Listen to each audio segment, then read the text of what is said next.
अरिहन्ताण ॐ नमो अरिहन्ताण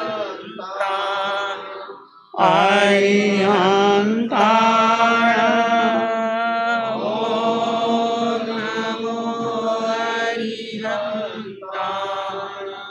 घबराओ न दुख से जीवन में, जीवन सुख दुख का मेला है। घबराओ न दुख से जीवन में, जीवन सुख दुख का मेला है।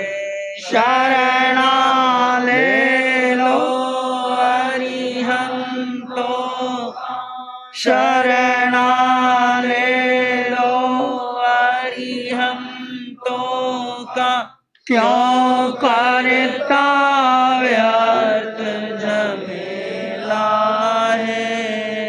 ये प्रभु सिमरण की वेला है।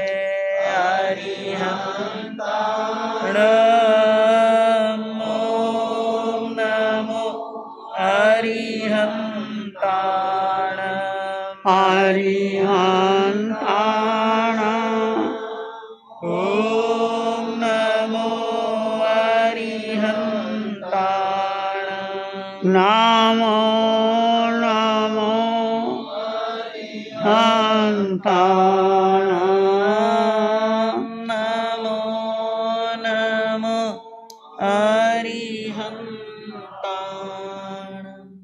अरिहंत परमात्मा महावीर क्षेत्र में विराजमान, जिनकी अनंत अनंत कृपा हम सब पर बरस रही है, उस प्रभु की अनंत करुणा, अनंत मैत्री, अनंत ज्ञान, अनंत साधना को अनंत अनंत नमन, प्रार्थना कृतज्ञता के भाव। शासनपति भगवान महावीर, जिनका धर्म शासन, धर्म संग, धर्म तीर्थ में हम सब धर्म का अमृत पान कर रहे हैं, उस प्रभु की साधना को, प्रभु के ज्ञान को, प्रभु की मैत्री को, करुणा को अनंत अनंत नमन, वंदन, प्रार्थना कृतज्ञता के भाव।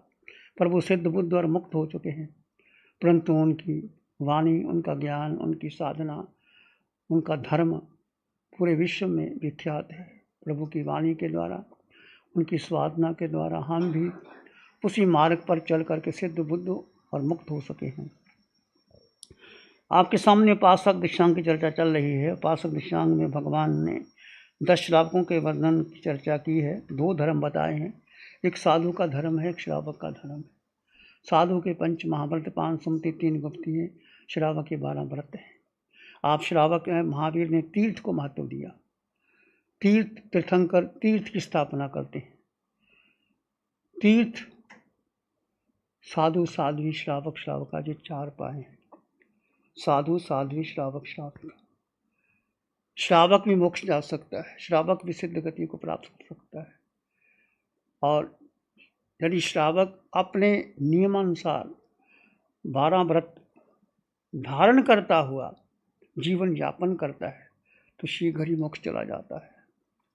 भगवान महावीर के 10 श्रावक थे और 10 के 10 श्रावक ने, भगवान ने, श्रावक तो हजारों लाखों थे, परंतु मूल 10 श्रावकों का वर्णन आता है। उसमें पहला आनंद श्रावक भगवान के शरण में गया, वाणी सुनी और अच्छी तरह चिंतन मनन किया।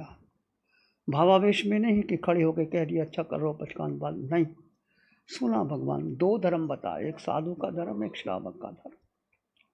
चिंतन किया मन, क्या मैं इसको ग्रहण कर सकता हूँ।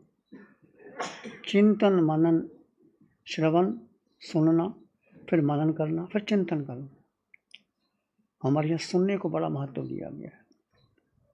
सुनना, किसकी बात को सुनना। सुनने के लिए तो आपके पास 24 घंटे, इतने चैनल, इतने लोग, इतने न्यूज़पेपर, इतनी पुस्तकें, सब कुछ पढ़ा पड़ा है, पर सुनना किसको? बोलो, किसको सुनना? आगम की वाणी को सुनना। आगम की वाणी को सुनना और उसमें सार ग्रहण करना, सत्य क्या है और मेरे लिए क्या बात है। आगम की वाणी का सार क्या है? बोलो, आपने सुनी आगम की वाणी, सार क्या है? बोलो। आत्मा ही परमात्मा बन सकता है। तुम कौन हो?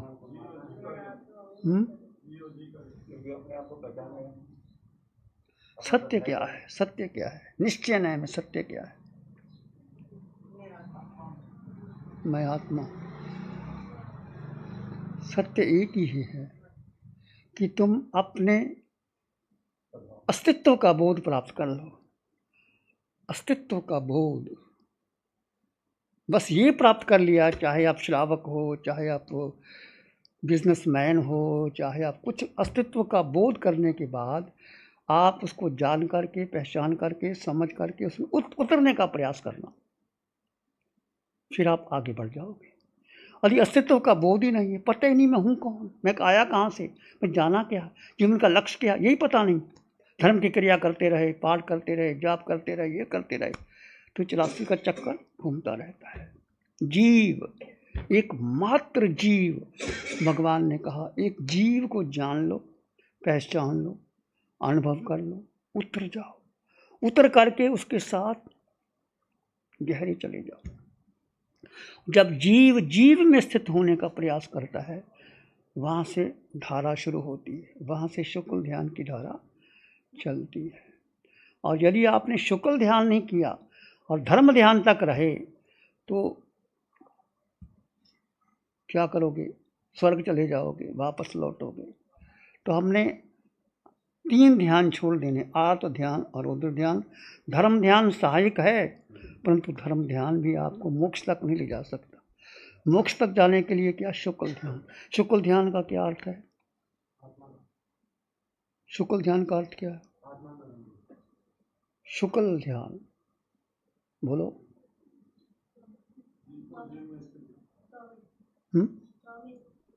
स्वयं स्थित करना, जीव का जीव में स्थित होना। तो क्या आपने 24 घंटे में प्रयास किया? तुम जीव के साथ कितने रहे 24 घंटे में? क्या अनुभव किया? जो मुख्य है, जो सार है, जो शाश्वत है, जो ग्रहण करने योग्य है, जिसका जन्म नहीं, मरण नहीं, वो तुम हो। तुम रात को सोते हो, वो तुम नहीं। जो भोजन करते हो, तुम नहीं। जो प्रवचन सुनते हो, तुम नहीं। चलते हो, तुम नहीं। खाते हो, तुम नहीं। तुम इससे अलग हो। तुम आकार में निराकार हो। तुम आकार है ही नहीं। जो आकार है वो मिटेगा, निश्चित निश्चित मिटेगा। तुम निराकार हो। क्या निराकार को जाना, समझा, अनुभव किया? और निराकार में कितने गुण हैं? जसवंत भाई, कितने गुण हैं? तो बीरबल है आपके सामने में।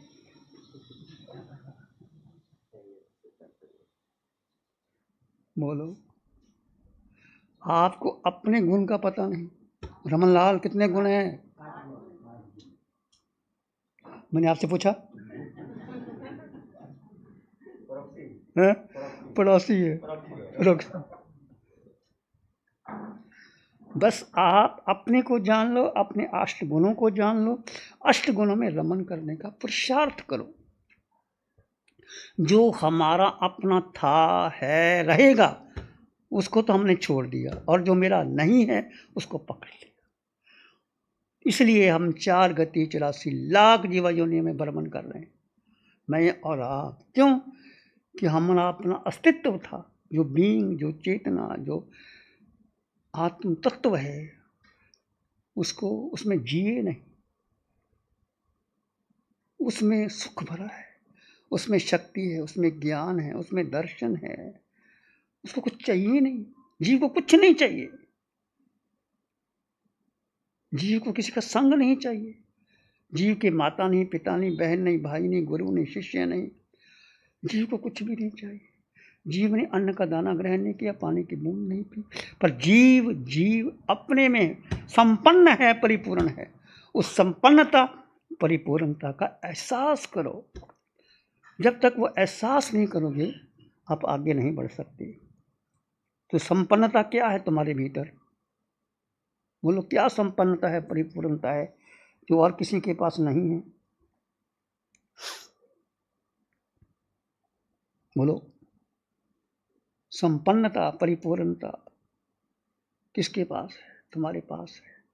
और सदा काल तुम्हारे पास थी, है, रहेगी। वो मिट ही नहीं सकती, वो छुट ही नहीं सकती। पर हमने अपनी शक्ति किसको दे दी? किसको दे दी? इस जड़ शरीर को दे दी, मन को दे दी, बुद्धि को दे दी, इंद्रियों को दे दी, पुद्गल को दे दी। उसको अपना मान लिया कि परिवार मुझे सुखी कर देगा, बेटा सुखी कर देगा, धन कर देगा, पद कर देगा। और इसमें कभी सुख मिला ही नहीं, किसी को नहीं मिला। राजा राणा छत्रपति, हाथन के असवार सब चले गए, कोई चला रह गया। और ये अनादिकाल पर जो जन्म, जिसका जन्म ही नहीं, जिसकी मृत्यु नहीं, जो अटल शाश्वत है, वो तुम थे, रहोगे। पर उसको साध लो। ये है निश्चय धर्म। ये है दो धर्म है, व्यवहार एक निश्चय। निश्चय को लेके चलो। महावीर का धर्म निश्चय की ओर लेके जाता है। यदि आपने मुक्त होना है, ये जीव बंधन में है, अनंत काल से बंधन में, इसने निश्चय मुक्त होना है तो अपने को अलग कर दे, इस पुद्गल से अलग करके अपने में रहे, अपने में स्थित हो जाए। और जीव जीव को जाने, जीव जीव को माने, जीव जीव में स्थित होने का पुरुषार्थ करे। तो दूर नहीं, पहले 1 मिनट शुरू करो, 2 minute, 3 minute, 4 minute, 10 minute, 12 minute, 15 minute, 18 minute, 20 minute, 24 minute तक इस पंचम काल में भगवान कहते हैं कि तुम क्षायक संकेत प्राप्त कर सकते हो। और ये तुम्हारा निज गुण है। और ये क्षायक संकेत प्राप्त कर ली तो आगे मोक्ष का मार्ग आसान हो जाएगा। काल बाधक नहीं है, पंचम काल बाधक नहीं है क्षायक संकेत के लिए। पर पुरुषार्थ तो करो। 24 घंटे में कितना समय आप क्षायक संकेत के लिए प्राप्त कर रहे हो? कितना समय अपने को देते हो? इस पर चिंतन करना, विचार करना। तो मैं आपके सामने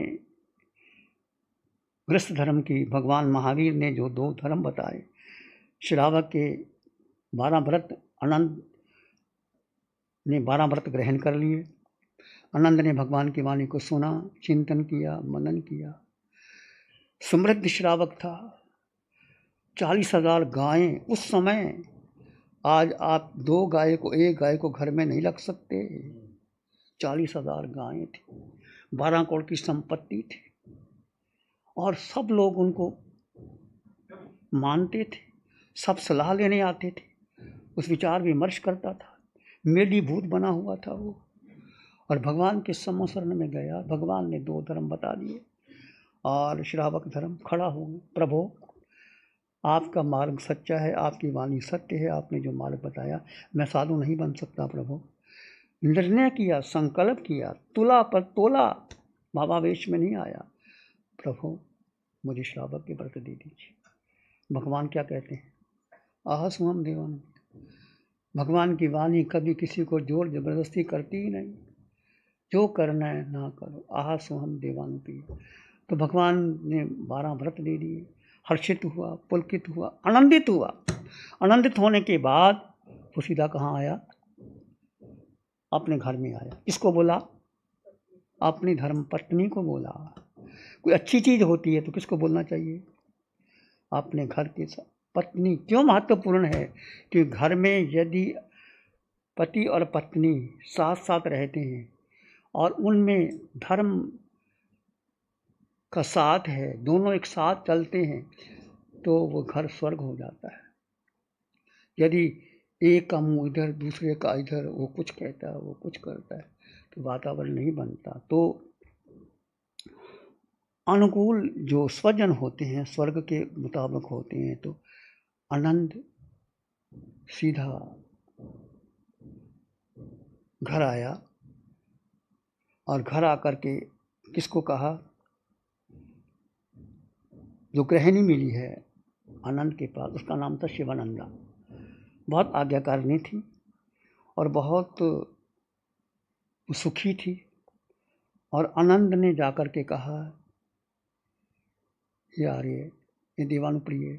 उस समय गोपियों की भाषा कितनी ऊंच थी।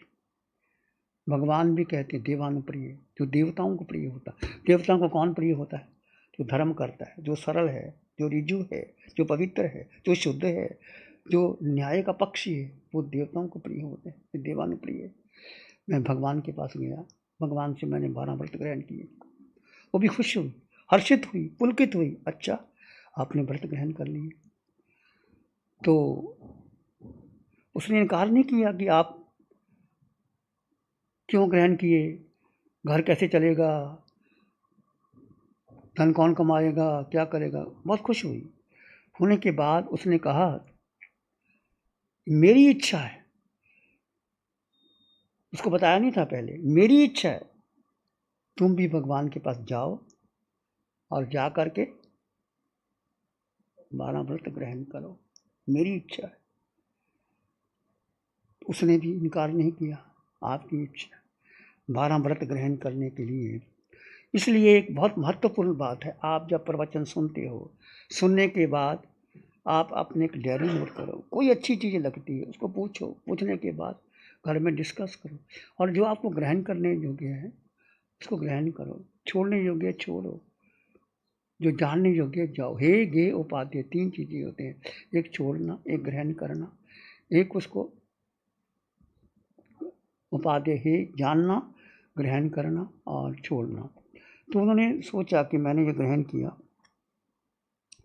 तो उसका जो उसने कहा कि अच्छा है कि तुम जाओ भगवान के शमसल में जा कर के ग्रहण करो। तो कहा भी गया, एक कहावत है, एक मुझे याद आता है कि जैसे घर में आप अपने बेटे की शादी कर देते हो, उसको शिक्षा दे देते हो। क्या शिक्षा देते हो? धर्म की शिक्षा देते हो, उनको कहते हो कि तुम अनुव्रत ग्रहण करो, या सत्य की बात करते हो, या कभी पति पत्नी आपस में मिलते हैं तो पहली मुलाकात में क्या होना चाहिए। मुझे एक याद आती है माता की, चंद्रपुर में माता जी थे, उन्होंने अपना किस्सा सुनाया। वो कहते हैं वो रजनीश की माँ थी पुराने पहले जन्म में। तो जब उनकी शादी हुई तो शादी होने के बाद पहले ही रात्रि में उनके पति ने कहा कि उसने खुद कहा कि तुम जो कहोगे सच कहोगे। पत्नी ने क्या कहा? जो तुम कहोगे सत्य कहोगे। तो पति ने कहा मैं सत्य कह दूंगी। क्या तुम पहुँचाने की क्षमता रखती हो? क्या बोला? सत्य कहना आसान है, सत्य को पहुँचाना बड़ा मुश्किल है। सोचा उसने, 2 क्षण स्तब्ध रह गई कि मैंने सोचा, मैंने कह तो दिया। अब जब सत्य की बात आती है, परिवार में, समाज में, जीवन में, मन में कितने तरंगे उठती हैं, कितने विचार आते हैं, कितने झंझावात आते हैं, मन कहाँ का चला जाता है। तो क्या तुम अपने जीवन साथी को सत्य बता सकती हो? और क्या वो सत्य जब आपने बताया, क्या वो पचा सकता है? उसके पति ने कहा कि मैं सत्य बता दूंगा, पर क्या तुम उसको पचा सकती हो? पहली बार उसने पूछा और कहा, विचार किया, सोचा, उसने कहा ठीक है, आप जो भी कहोगे मैं पचा लूँगी। उसके बाद कहते हैं हमारा जीवन इतना निर्मल पवित्र हो गया कि आपस में कोई जीवन में पर्दा ही नहीं रहा। ये बहुत बड़ी बात होती है कि जीवन में सत्य को कहना, सत्य को पचाना, और बड़ी से बड़ी गलती भी हो जाए, कोई बात नहीं, गलती हो गई तो it is human to forgive. गलती किससे नहीं होती, परंतु गलती को गलती सुन करके समझ करके उसको पहचाना बहुत बड़ी बात होती है। तो ये घटना थी, मुझे उन्होंने बताई, तो मैंने भी सुना कि संबंध कैसे होने चाहिए, पति पत्नी का, बाप बेटे का, गुरु शिष्य का, श्रावक श्राविका का, तुम्हारे परिवार में तुम दुकान पे बैठते हो, ग्राहक आते हैं, उनको माल देते हो, संबंध कैसा रहना चाहिए? बोलो, संबंध कैसा रहना चाहिए? संबंध सत्य का रहना चाहिए, जो है ठीक है। श्रीमद रायचंद को देखो, जौहरी थे, व्यापार करते थे, और चिंतन करते रहते थे। जब कोई नहीं आता था, मनन चिंतन और जौहरी। और एक बार सौदा किया तो कहते इतना भाव बढ़ गए, तो जिसको सौदा दिया था वो अपना ज़मीन सब बेच करके भी पार नहीं कर सकता था। श्रीमद् राय ने सोचा कि मैंने सौदा तो कर, वो मुझे दे नहीं सकता, तो क्या करना चाहिए। और उनको बुलाया, कहने लगे मैंने सौदा किया तो मैं दूंगा, कोई बात नहीं, अपना कागज़ पत्तर दे दो। कागज़ पत्तर लिया, नहीं नहीं मैं आपको सौदा दे दूंगा, अभी नहीं दे सकता। उसने फाड़ दिया, कैंसल, जो हो गया कैंसल, ना मैंने कुछ लेना है ना मैंने कुछ देना है। वो कहते हैं श्रीमद् रायचंद ने कहा कि मैं खून नहीं पी सकता, मैं दूध पी सकता हूँ। ऐसी भी स्थितियाँ होती हैं, कई बार व्यापार करते हैं, कोई ऐसा आपके पास देनदार आ जाता है, गरीब से गरीब आ जाता है, उसको आप कैसे कह देते हैं। भारतवर्ष में रतन टाटा का नाम आपने सुना, कैसा आदर्श जीवन था उसका। 86 बरस की उम्र और शादी भी नहीं करवाई, और देश के लिए समाज के लिए सब कुछ कुर्बान कर दिया। इतना धन, इतनी संपत्ति, करोड़ों की संपत्ति अब भी है। जो एरोप्लेन चलते हैं, जो ताज होटल था, जो कुछ भी था, उन्होंने कितना बनाया और कितना खड़ा किया और अकेला चला गया। आज पूरे भारत नहीं, विश्व में चाल कर, कोई शत्रु था ही नहीं उसका, अजात शत्रु थे वो, देता ही देता, सबको दिया, सबको दिया उस आदमी ने। कहते हैं कि ब्रिटेन में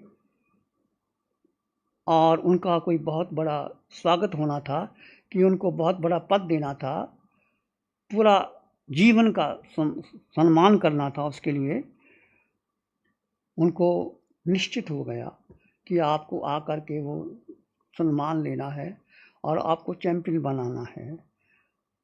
तो कहते हैं उसने इनकार कर दिया। क्यों इनकार कर दिया? कहती मेरा कुत्ता बीमार है,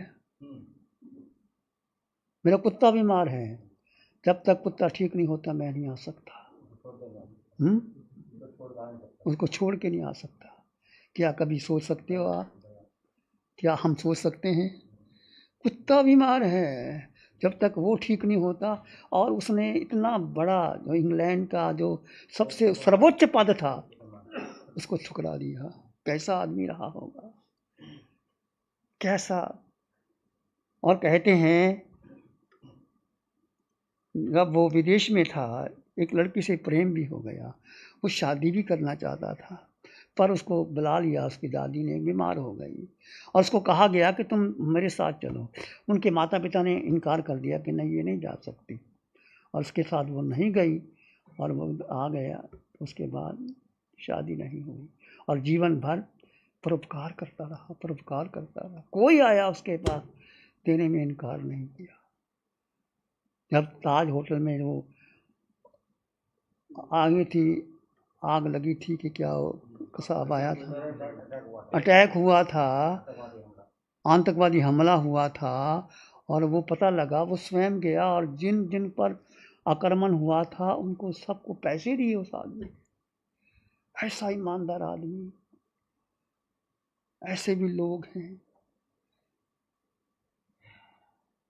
देखो, सत्य धन व्यक्ति के पास चला जाता है, बहुतों के पास धन होता है और धन अपने लिए खर्च करते हैं। ये बड़े बड़े सेलिब्रेट हैं, बड़े बड़े हैं, अपने लिए करोड़ों की गाड़ियाँ बंगले खरीदी जा रहे हैं। जो बड़े बड़े सिनेमा के एक्टर एक्ट्रेस हैं, उनके पास इतनी गाड़ियाँ बंगले कोठिए, और जो गरीब लोग हैं बेचारे, उनको भोजन भी नहीं मिलता।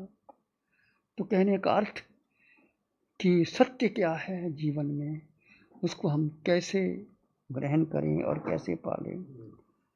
तो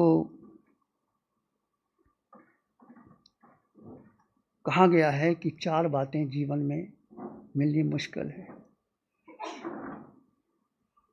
कनक पुरानी घी नया कर कुलवंती नार, आंगन खेले बालना ये स्वर्ग निशानी धान पुराना हो, घी नया हो और घर में कुलवंती नार हो। और चौथा, घर में बच्चा खेलता हो, कहते हैं स्वर्ग। ये संसार की बातें हैं, अध्यात्म की बात नहीं, व्यवहार की बात मैं आपके सामने कहता हूँ। यदि घर में पत्नी धार्मिक है, कुलवंती है, तो घर स्वर्ग हो जाता है। जो भी कहती है वो भी कहता है। तो ऐसे ही आनंद ने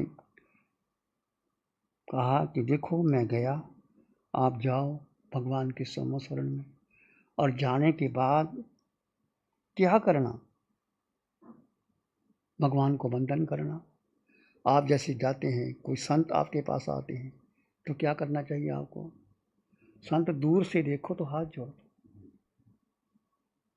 ऐसा नहीं कि हाथ जोड़ने के बाद जब पास में आओ तो साष्टांग प्रणाम करो। जब आपके घर में आओ तो घर में लेने जाओ, और लेने के बाद और आप आनंदित हो, पुलकित हो, रोमांचित हो, मेरे घर में मुनिराज आ गए हैं। फिर जो भी है आहार आप देते हैं, और उसके बाद उनको छोड़ने जाओ, पधारो। तो ये एक शिष्टाचार का नियम होता है जीवन के अंदर। ऐसे ही आनंद ने बोला कि तुम जाओ भगवान के समशरण में, मैंने व्रत ग्रहण किया है, तुम भी जाओ व्रत ग्रहण करो। तो शिवानंदा द्वारा वो ऐसी कोई आनंद श्रावक की पत्नी थी, सेठानी थी, बहुत उसके पास था। तो वो जाती है भगवान के समशरण में, जाती है कैसे? पुराने ज़माने में भी रथ होते थे, धर्म के रथ होते थे, बग्गियाँ होती थी, उनमें जाते थे। और शिवानंदा द्वारा ही समशरण में जाने के लिए, भगवान के समशरण जाने के लिए उसने 12 व्रत ग्रहण करने के लिए रथ मंगवाया। दासु दासियों के साथ गई, भगवान के समशरण में गई। जाने के बाद वो भगवान को वंदन करती है और नमन करती है, विनयपूर्वक भगवान से प्रार्थना करती है, प्रभु मुझे धर्म की शिक्षा दो। भगवान ने उनको श्रावक के 12 व्रत दिए, और देने के बाद और वापस वो आती है। तो जैन धर्म हठवाद का नहीं है, विवेक का मार्ग है, सत्य का मार्ग है। भगवान से कहा कि प्रभु मैं व्रत ग्रहण करना चाहती हूँ। भगवान ने यही कहा, आहास्वम देवानुपीय, जैसे आपकी आत्मा को सुख, पर माँ परिबंधम करेगी, जो करना है शीघ्र करो, देर मत करना। भगवान महावीर के वचन होते ही व्रतों को ग्रहण करने के बाद वो साधक पर छोड़ देते हैं। भगवान ये धर्म जो आप कहते हैं, धर्म कोई ज़बरदस्ती नहीं किया जाता, कोई कायदा कानून नहीं है, कोई गवर्नमेंट का नियम नहीं। आपके अंतर की भावना आती है कि मुझे व्रत लेना है, मुझे आज पौषध करना है, मुझे समय करना है, मुझे ध्यान करना है, मुझे कुछ भी कर। जब आपके अंतर से एक प्रेरणा जागती है, उस अंतर की प्रेरणा से आप जो धर्म करते हैं वो सत्य धर्म होते हैं। तो शिवानंदा भगवान के समशरण में जा कर के वापस लौट आई और सूचना आनंद को दी कि आपने जिस पुनीत कार्य के लिए मुझे भेजा था उनके अनुसार व्रत में ग्रहण करके आ गई हूँ। तो आनंद ने भी यही कहा, दीवान प्रिय आपने बहुत अच्छा किया, मैं व्रत ग्रहण करने का अभी अभिनंदन करता हूँ। मेरा विश्वास है कि हम दोनों इस मार्ग पर साथ साथ चलेंगे। तो कहने का अर्थ, एक श्रावक का धर्म है, गृहस्थ का धर्म उत्तम धर्म है। आप बहुत कुछ कर सकते हो। आप अपनी कमाई का देश में, राज्य में कोई संकट आता है उसको दे सकते हो, परिवार में कोई साधु साध्वी है उनकी सेवा कर सकते हो, परिवार में सब धन का, और अतिथि संभाग व्रत 14 प्रकार का आहार पानी दे सकते हो, और अपने जीवन को सुंदर बना सकते हो। भगवान महावीर के 10 श्रावक थे, और 10 श्रावक अंत में वो कैसे अपना अधिकार छोड़ करके बेटे को देते हैं, बेटा फिर आगे चलाता है। फिर वो अंतिम पौषधशाला में जाते हैं, पौषधशाला में जाकर के सलेखना लेते हैं, और 10 के 10 श्रावक भगवान के कहाँ जाते हैं, सलेखना लेकर के पहले देवलोक में जाते हैं। पहले देवलोक में आकर के 10 के 10 महावीर में जाएंगे, वहाँ से क्या होंगे, सिद्ध बुद्ध और मुक्त हो जाएंगे। एक श्रावक यशवंत 2 भाव में मोक्ष जा सकता है, तैयारी कर ले। तैयारी कर लो। जीवन उत्तम बन सकता है। तैयारी कैसे करोगे? जब जीवन में किसको केंद्र बिंदु बनाओगे? आज तक हमने केंद्र बिंदु किसको बनाया? बोलो, किसको बनाया? परिवार को, धन संपत्ति को, मेरा बिजनेस, मेरा बेटा, मेरा बेटे की चिंता करते हो, पत्नी की चिंता करते, अपनी चिंता नहीं करते। अपनी चिंता आपके भीतर जो जीव है, जो परमात्मा है, जो सत्य है, उसके बारे में सोचो, चिंतन करो। कम से कम 2 घंटे 4 घंटे अपने को समय दो, जीव को समय दो। और जीव को कुछ चाहिए नहीं। जीवन को भोजन नहीं चाहिए, वस्त्र नहीं चाहिए, अन्न नहीं चाहिए। जीव को क्या चाहिए? बोलो क्या चाहिए? बोलो क्या चाहिए? जीव धन नहीं चाहिए, पद नहीं चाहिए, पैसा कपड़ा मकान नहीं चाहिए। जीव को कुछ है ही नहीं। बस क्या करना है फिर जीव को? जब कुछ चाहिए नहीं तो क्या करोगे? क्या फिर? जीव को जीव में स्थित रहने का पुरुषार्थ करना। जीव जीव में ठहर जाए, जीव के प्रति श्रद्धा, प्रतीति, रुचि, उसका चिंतन मनन, जीव जीव में ठहर जाए, गहरा चला जाए, डूब जाए, कल्याण हो जाएगा। इतना करना पड़ेगा। बोलो तैयारी है? किस किस की तैयारी है? विचार करना, चिंतन करना। महावीर का धर्म, जैन धर्म बहुत उत्तम है, श्रेष्ठ है।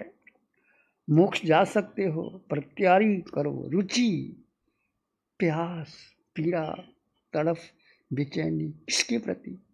भीतर जो निराकार है, जो सत्य है, जो शाश्वत है, जो शुद्ध है, जो पवित्र है, जो निर्मल है, कुछ चाहिए नहीं इसको। क्या करना? उसको समय देना है। किसको समय देना है? किसको समय देना? जी, भीतर बैठा जी, उसको समय देना। कितना समय दोगे? नहीं दोगे तो संसार में अनादिकाल से हम कितने घूमते आए, कितने घूमते आए, घूमते रहेंगे। भ्रमण नहीं करना। बस जो जैन धर्म है वो ज्ञान का मार्ग है, विवेक का मार्ग है, शुद्धि का मार्ग है, पवित्रता का मार्ग है। फिर चर्चा करेंगे आगे।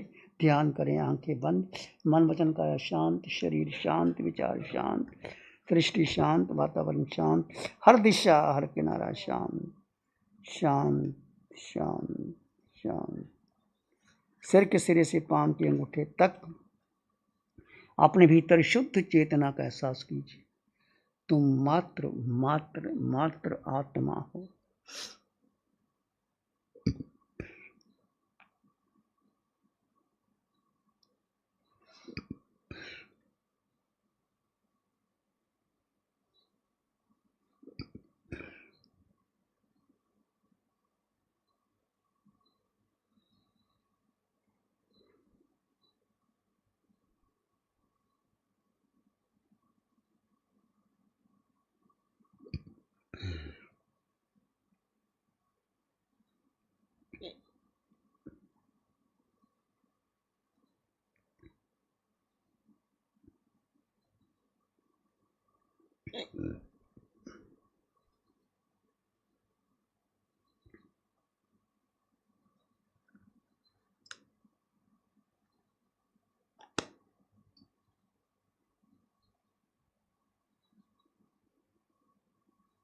इस आकार में निराकार आत्मा, शुद्ध आत्मा, अष्ट गुणों से युक्त आत्मा,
अपने भीतर गहन मौन और शांति का अनुभव करें, सत्य का अनुभव करें।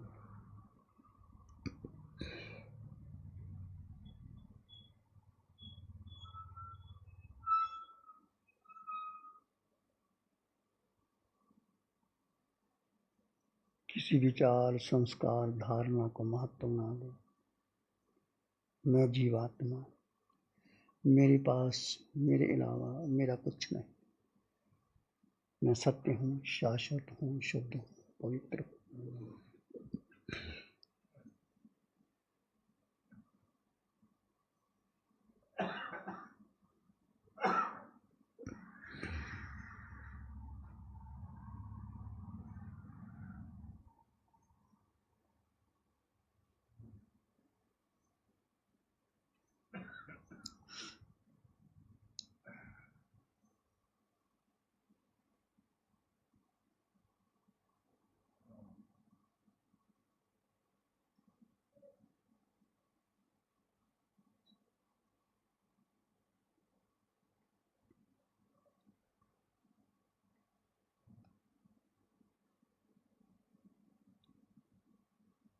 अपने भीतर मंगल का भाव लाएं। प्राणी मात्र के लिए मंगल की कामना कीजिए। मैं जीवात्मा, अनंत सुख से संपन्न परिपूर्ण आत्मा, शुद्ध आत्मा, शाश्वत आत्मा।